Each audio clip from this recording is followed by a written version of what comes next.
occasional. Will you abolish the House of Lords, and will it be in your first term?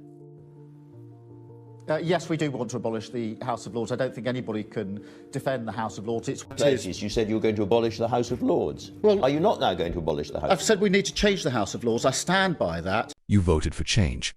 What you got was confusion. Keir Starmer promised honesty, stability and integrity, but instead, Britain got U-turns, backroom deals, and a Prime Minister who speaks in riddles in just a few short weeks. Labour has burned through more trust than the Tories did in a year. And now the sharks are already circling. But this isn't just a policy failure. This is something deeper. This is a collapse of credibility, and it's happening in real time. So the real question is Starmer doing this on purpose? Let's find out. Let's go straight over now to the political correspondent of The Sun, Martina Bett. Welcome, Martina.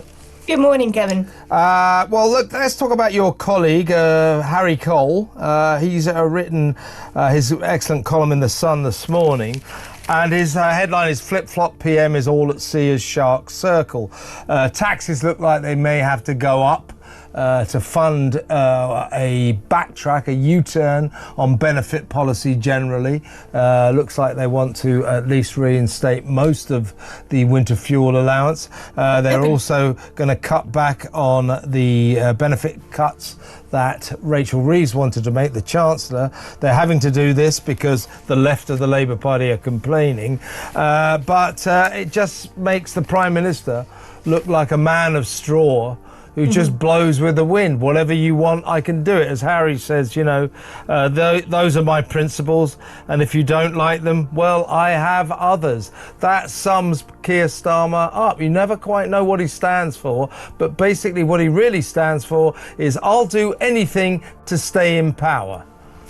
That's right. That's how Harry put it in his brilliant column today. You know, he dubbed Keir Starmer the Groucho Marx Prime Minister. And as you said, you know, he goes, these are my principles, and if you don't like them, well, I have others. And, you know, I think that's exactly the problem. And we've seen with this U-turn on winter fuel, you know, where first Labour threatened to take away the payment from 10 million pensioners, then backed off, basically has managed to alienate everyone. You know, they've taken the political hit, burned the public trust, and now won't even get the savings or the market credibility that they were aiming for, as Harry put it. So, you know, it's self-sabotage. It's quite pattern, actually, because as Harry, again, put it, you know, there's a long list of Labour flip-flops. So, you just heard it, Labour floated the idea of taking away winter fuel payments, then suddenly reversed course. But let's not pretend this was some innocent miscommunication. This was a test. Starmer's team wanted to see how much pain could they inflict on pensioners before the public pushed back. And when the backlash hit, only then did he blink. But this isn't the first time. He promised public ownership of energy and rail. Now, gone. He vowed to scrap tuition fees. Instead, he scrapped the promise. He stood with Black Lives Matter, then quickly backed away. Flip-flop, betray, repeat. I think you have already talked about raising taxes on the top 5%. How much would you raise it by? I've said that we should raise tax for those that have more. Income tax, would it go up under a Labour government? And then national insurance? No, I don't want income tax to go up under a Labour. The pattern is clear. Starmer will sell out anyone, pensioners, students, minorities, unions. If it gets him one more headline, this isn't about a single U-turn. This is a Prime Minister who governs by chasing polls, not standing on principles. And every time he reverses course, he's not fixing a mistake. He's exposing exactly who he serves, and it's not you. Before we continue, let us know, are you enjoying the video? If yes, make sure to like and share it, and don't forget to subscribe to our channel for more exclusive updates on the political shifts happening across Britain. Let's keep going. Because I think you were discussing this earlier with your previous guest, Simon, that it's a credibility crisis because, you know, now that they're looking at reversing with this winter fuel cut and then the child benefit, that could be a 5 billion hole in the public finances. And we know that the public finances are not going that well. Borrowing went up last week. So she's got very little choice but to hike taxes. So it's very difficult to see how Keir Starmer will still have Rachel Reeves as his Chancellor by the time of the autumn budget. Now they claim there's a £5 billion hole in the budget, but don't be fooled into thinking Rachel Reeves is the real problem.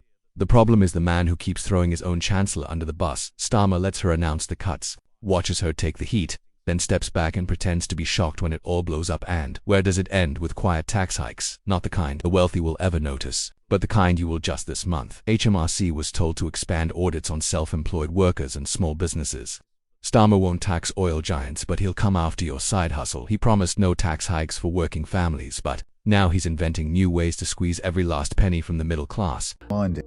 If you vote against children getting free school meals, you're not going to find the solution to millions of children growing up in poverty. But on free school meals, a number of boroughs, Wales of course, and the Mayor do provide free school meals. It's a healthy debate in the Labour Party. We think that breakfast clubs, which is where all children at primary school have the chance to come in for support and for food before school, is the way forward. It's a healthy debate, but you know. That's not fiscal discipline, that's fiscal betrayal. And Rachel Reeves isn't leading the charge, she's the human shield, the one Starmer hides behind while the damage is done. Exactly right. And Andrew Neil wrote in the Mail over the weekend, and we're going to talk about, if we may, Martina, a kind of problem, I think, that this government is increasingly labouring with, if I can put it that way.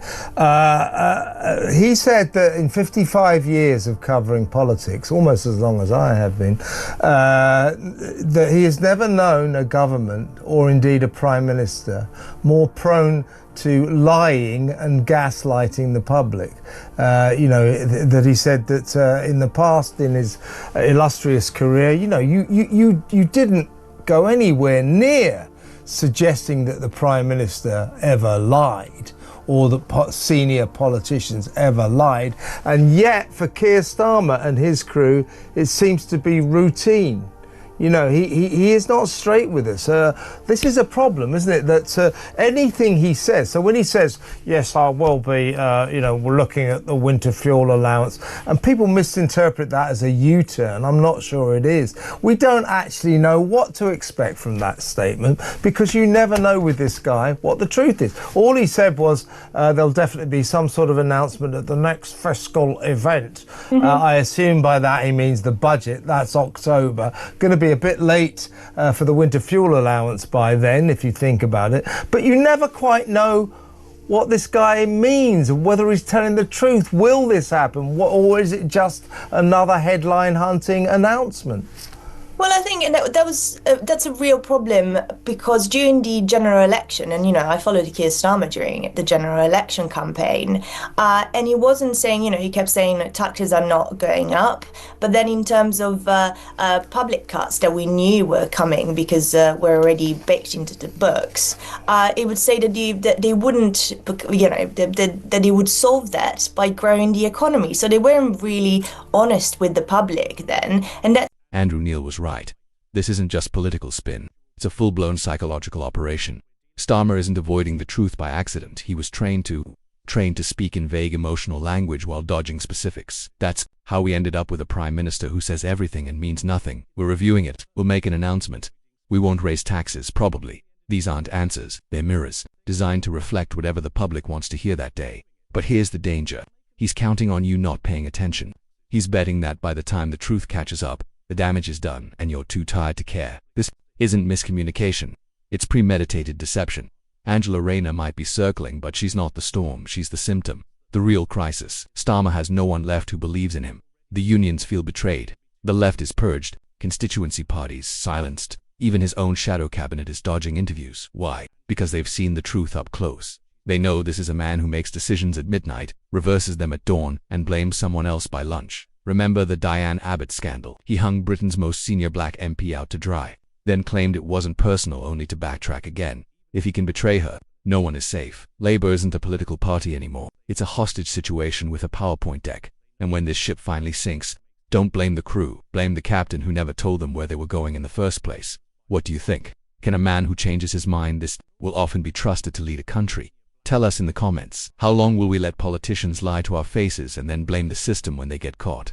If you want more videos like this one, please like, share, and subscribe for the latest on British politics and how it's changing right before our eyes. Until next time, stay tuned.